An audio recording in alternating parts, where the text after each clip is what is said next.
నన్ను అడుగుతున్నారు, మనం పరిశుద్ధంగా ఎలా ఉండాలి సార్ అని. నేను ఒక్కటే పరిశుద్ధాత్ముని వల్ల విన్నాను. నువ్వు పరిశుద్ధంగా బ్రతకాలంటే ఒక్కటే చెయ్యి, దేవుణ్ణి అందరికంటే అన్నిటికంటే ప్రాణంగా ప్రేమించడం అలవాటు చేసుకో.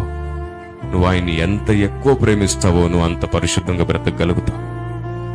ఎందుకంటే నువ్వు ఆయన్నే ఎక్కువ ప్రేమిస్తే ఆయనకు నచ్చంది ఏది నువ్వు చేయలేవు. మనం ఎవరినైనా ఎక్కువ ప్రేమిస్తే మన వల్ల వాళ్ళు బాధపడితే మనం చాలా బాధపడతాం, చూశారు? అది నిజమైన ప్రేమ. వాళ్ళను బాధ పెట్టకుండా ఉండడానికైనా సరే మనం మన ఇష్టాలు పక్కన పెట్టుకుంటాం. నువ్వు ఎవరిని ఎక్కువ ప్రేమిస్తావో వారికి నచ్చింది ఏది చెయ్యవు నువ్వు, ఎందుకంటే వారితో నువ్వు ఉండాలనుకుంటావు కాబట్టి. దేవుణ్ణి ప్రాణంగా ప్రేమించి చూడు, ఆయనకు నచ్చనిదేది నువ్వు చెయ్యవు. అంతకు మునుపు చేసిన వాటన్నిటిలో నీకు మార్పు వచ్చేస్తుంది. పరిశుద్ధాత్మ దేవుడు నిన్ను నడిపించడం ప్రారంభిస్తాడు. Praise the lord.